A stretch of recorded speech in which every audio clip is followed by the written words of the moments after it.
এসেছেন? আমরা ঢাকা বিশ্ববিদ্যালয় থেকে ঢাকা এসেছি। বিশ্ববিদ্যালয় থেকে এসেছেন। এখানকার পরিস্থিতি কি দেখলেন? এখানে হচ্ছে বর্তমানে কয়েকটা গ্রাম, প্রায় 10-12টা গ্রাম প্লাবিত হয়ে গিয়েছে।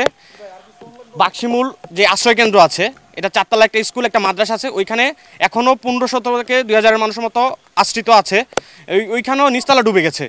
আর কিছু মানুষ ওদের বাড়িঘর সব তলিয়ে গেছে, ওরা বাড়িতেই আছে, ছাদে আছে, পরিবার কিছু নিয়ে আর কি। মা বাবা অনেক আসতে চাচ্ছে না, বৃদ্ধ মা বাবা, তারা বলতেছে এখানেই মরবো, এরকম একটা সিচুয়েশন। ওরা বৃদ্ধরা বেশিরভাগ আসতে চাচ্ছে না, ঠিক আছে, এটা হচ্ছে। আর প্রচুর শিশু আছে, মহিলা আছে।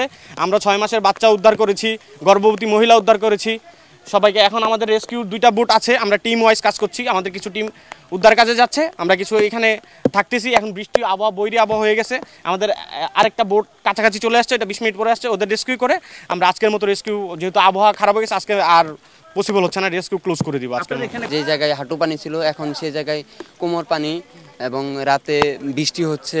আরও শুনলাম নাকি একটা বাঁধ খুলে দেওয়া হবে, তা ভেঙে যাচ্ছে, তাহলে সেখানে অবস্থা খুবই ভয়ঙ্কর হয়ে যাবে।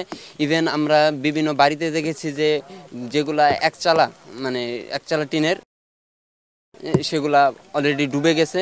সবাই এখন অনেকেই আছে তাদের দুতলা বাসায় অথবা আশ্রয় কেন্দ্রে আছে। যদি এরকম অবস্থা থাকে, এইভাবে যদি পানি বাড়তে থাকে, তাহলে ধরা যাচ্ছে যে কালকে মধ্যে দুতলা বাসাগুলো ডুবে যাওয়ার একটা সম্ভাবনা রয়েছে। আচ্ছা, কুমিল্লার কোন উপজেলা এবং কোন এই লোকেশনটা, এই জায়গাটার নাম? বুড়িচং উপজেলায়, এটা হচ্ছে কালিকাপুর। ডিজাইন, এলিগেন্স, বিউটি, সেরা পণ্য সবার জন্য জেভিকো। আচ্ছা, আমরা আসছি হচ্ছে যে এখানেই নদীর ওই পার, কুমিল্লা ক্যান্টনমেন্ট এলাকা থেকে। আমরা বেসিক্যালি বিশ্ববিদ্যালয় স্টুডেন্ট, আমরা নিজেরা ব্যবস্থা করছি।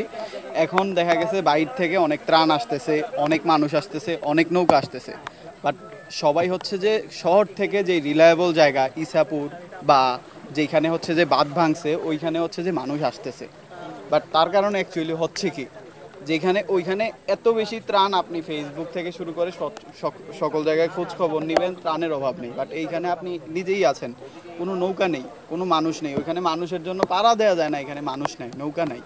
সো এইখানকার মানুষ আসলে বিপদে, যার কারণে আমরাই হচ্ছে যে অনেকটা প্রথমের দিকেই হচ্ছে যে এই দিকে হচ্ছে যে এই ইউনিয়নে ইনিশিয়েটিভ নিছি। এখন আমার কথা হচ্ছে যে আপনারা যেহেতু সংবাদকর্মী, সংবাদ প্রচার করেন, সো আপনাদের সংবাদের মাধ্যমে যেন মানুষের ত্রাণ এবং মানুষ সঠিক জায়গায় আসে। সঠিক জায়গা বিষয়টা এইটা না যে এইটা সঠিক জায়গা, ওইটা না, ওইটা না, ওইটা না। কথা হচ্ছে ডিস্ট্রিবিউশনটা প্রপার হইতে হবে। এইখানে হচ্ছে যে মানুষ বিপদে, এইখানে ডিস্ট্রিবিউশন হচ্ছে না। আর ওইখানে ওরা বলতেছে ওদের 8 দিন 10 দিনের খাবার আছে, ঠিক আছে।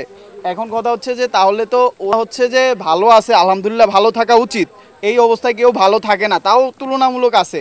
এখানে তো ওরা বেশি শোচনীয় পরিস্থিতিতে। সো এই পরিস্থিতিতে আমার মনে হয় যে সংবাদকর্মী থেকে শুরু করে একদম প্রত্যেকটা মানুষের স্টেপ নেওয়া, এমনভাবে স্টেপটা নেওয়া যেন প্রত্যেক জায়গায় সমানভাবে ডিস্ট্রিবিউশন হয়।